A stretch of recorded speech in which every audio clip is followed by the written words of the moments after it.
তো আজকে class 9 সিবিএসসির work এনার্জির একটা টপিক আমরা পড়ছি, কাইনেটিক এনার্জি, তার প্রুফ, ম্যাথমেটিক্যাল এক্সপ্রেশনের প্রুফ।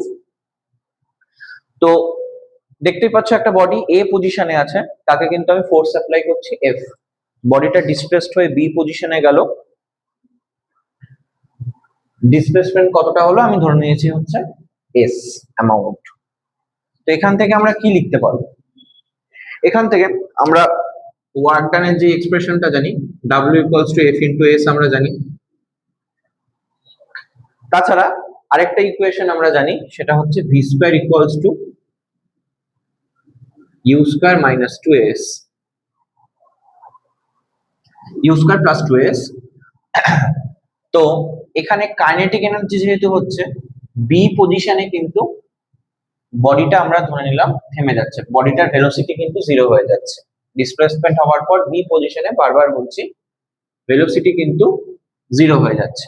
ভেলোসিটি জিরো হলে আমাদের কি হবে? V square equals to S. এবার আমরা কি করব? এবার V square equals to S আমাদের আমরা পেয়ে গেলাম নিউটনের second law. From Newton second law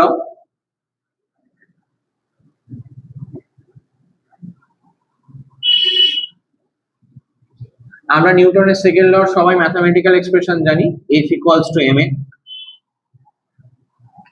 R A এর ভ্যালু মানে অ্যাক্সেলারেশনের ভ্যালু জানি এফ বাই এম।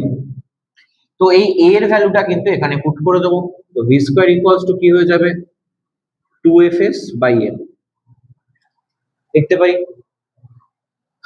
আচ্ছা, এটাকে 1 নম্বর ইকুয়েশন দেবে। এই ইকুয়েশনটা করতে গেলে আশা করি জানি আমরা মোশনের তিনটে ইকুয়েশন জানি, v equals to u plus at, v square equals to u square plus 2s, আর s equals to ut plus half at square. সেখান থেকে কিন্তু এই ইকুয়েশনটাকে নেওয়া হয়েছে। তো এটা আর এই তিনটে ইকুয়েশন যেটা দেখতে পাচ্ছ, এটা সবই কিন্তু অ্যাক্সেলারেশনের জন্য। যদি রিটার্ডেশন যদি হয়, তাহলে সবগুলো কিন্তু মাইনাস হয়ে যায়। আমরা সবাই জানি অ্যাক্সেলারেশন মানে কি? Increasement of speed with respect to time, আর রিটার্ডেশন মানে decreasement of speed with respect to time. স্পিডটা যখন টাইমের রেসপেক্টে ডিক্রিজ করে তখন রিটার্ডেশন, আর স্পিডটা যদি টাইমের রেসপেক্টে ইনক্রিজ করে তখন হচ্ছে অ্যাক্সেলারেশন। তো এখানে দেখতেই পাচ্ছ, এখানে বডিটা কিন্তু অ্যাক্সেলারেট করছে এস ডিসপ্লেসমেন্ট যাওয়ার জন্য, তাই জন্য আমি পজিটিভ সাইন অ্যাপ্লাই করেছি এখানে।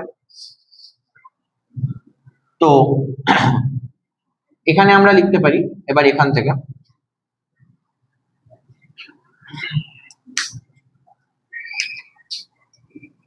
mv square by 2 equals to fs। এবার fs মানে কি? fs মানে দেখবে w। তো w ইকুয়ালস টু কি হয়ে যাবে? Half mv square.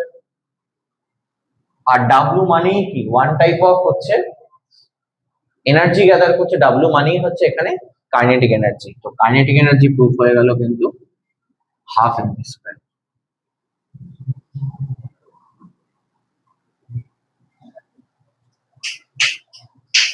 তো আজকে ওয়ার্ক অ্যান্ড এনার্জির এই প্রুফটা আমরা করলাম।